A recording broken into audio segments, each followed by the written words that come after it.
Bang bang. Double Bang Company.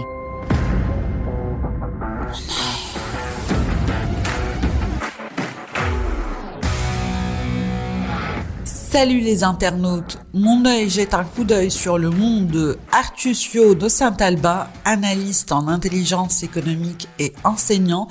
On s'intéresse aujourd'hui à l'OSINT, abréviation de Open Source Intelligence, renseignement de source ouverte, et à la veille. On va voir ce qu'est une veille performante et comme c'est un sujet qui nous intéresse beaucoup dans mon œil, on va aussi parler d'intelligence artificielle avec ChatGPT et Midjourney.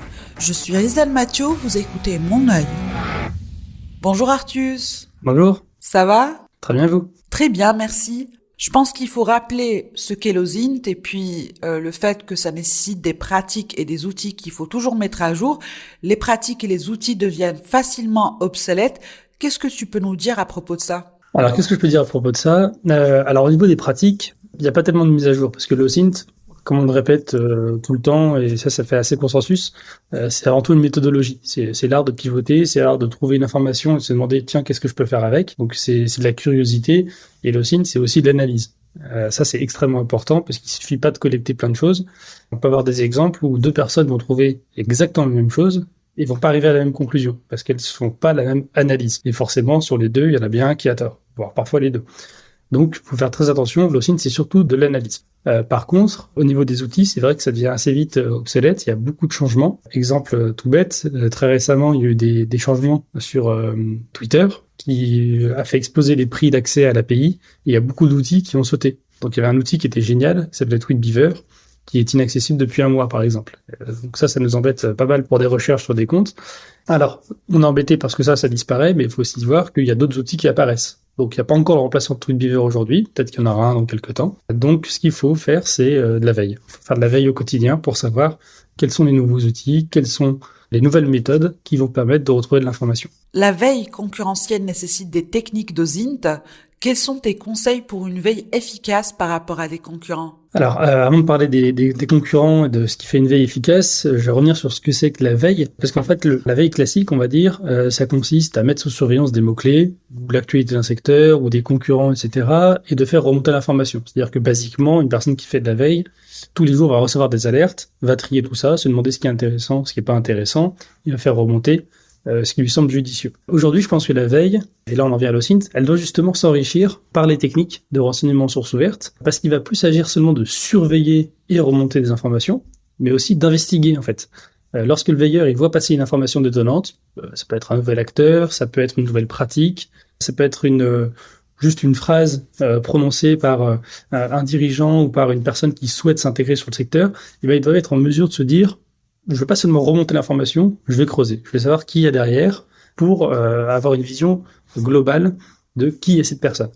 Dans un article qu'on a publié avec Charles Palavant, dans Archimag l'année dernière, on avait parlé comme ça de veille augmentée. En gros, de se dire, on fait de la veille, ok, c'est très bien, on remonte l'information, mais surtout on va l'enrichir des informations, de renseignements sur SOVAT qu'on va faire à côté.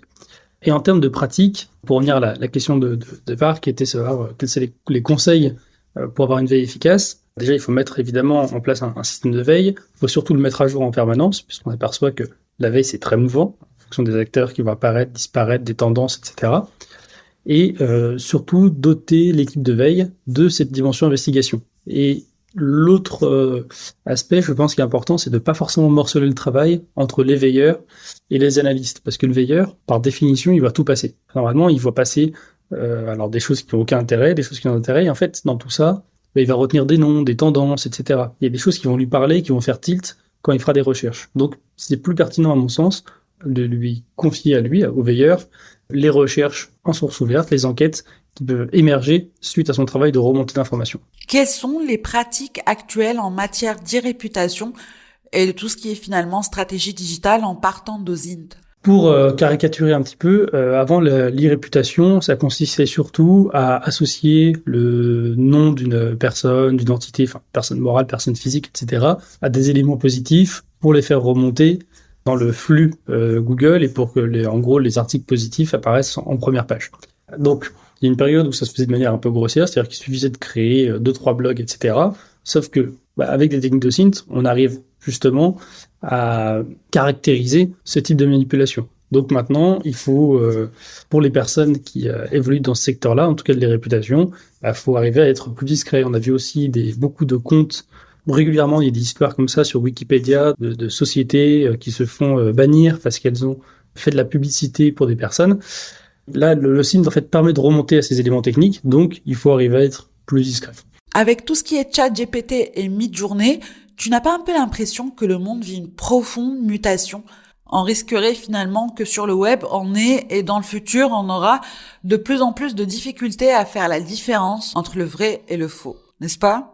Oui, en fait, c'est un peu toujours le jeu du bouclier de l'épée. C'est-à-dire qu'il y a un site qui va apparaître. Par exemple, je vais prendre 10 personnes don't exist. Donc, c'est un site qui va peut-être générer des fausses images par IA. Quand le truc a émergé, au début, on prenait une photo, on la montrait à quelqu'un.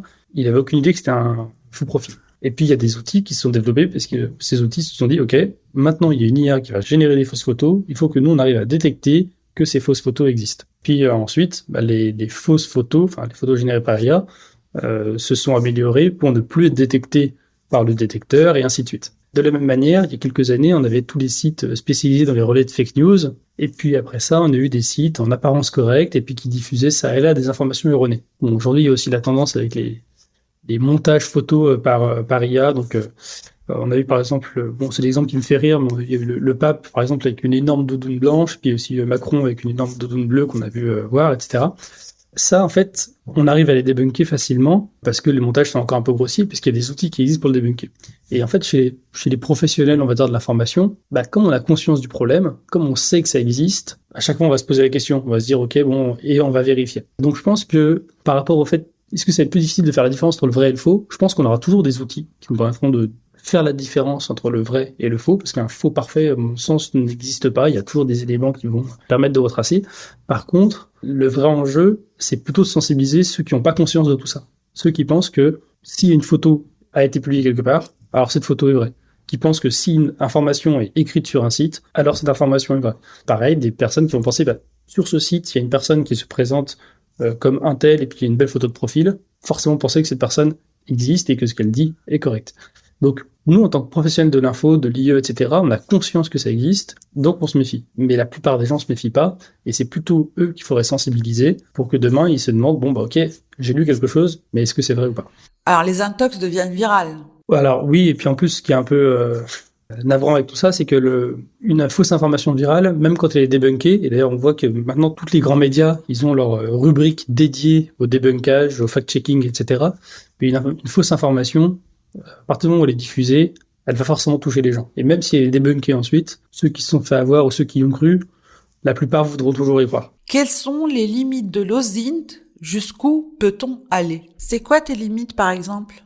Déjà, il y a des limites légales. Bon, c'est bien de le rappeler, mais l'OSINT, c'est vraiment que de l'ouvert. Donc, on n'a pas le droit de pirater, on n'a pas le droit d'accéder à des choses frauduleuses, etc. Donc, il y a déjà le cadre légal. Et ensuite, les limites de l'OSINT, c'est qu'on est limité à tout ce qui est justement accessible en ouvert. Il y a un exemple que j'aime bien, c'est que j'ai un très bon ami à moi qui n'est nulle part sur Internet. Il n'a pas de réseaux sociaux, il n'a rien. Comment vous voulez faire de l'OSINT sur lui?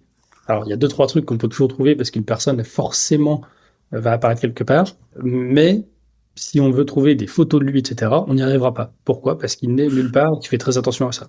Donc la limite de l'OSINT, c'est aussi qu'on ne trouve que ce qui a bien été publié un jour quelque part sur le web. Et c'est pour ça aussi que l'OSINT ne remplace pas entièrement le renseignement humain, parce que parfois on n'a pas le choix, il faut se déplacer, il faut rentrer en contact avec des gens pour avoir de l'information. On trouve énormément en OSINT, mais il faut accepter qu'on ne peut pas tout trouver non plus. Merci Arthus. De rien. Merci de nous avoir suivis. À très vite pour un nouvel épisode. Si vous avez aimé ce podcast, n'hésitez pas à liker et à le partager. À bientôt. Ciao, ciao.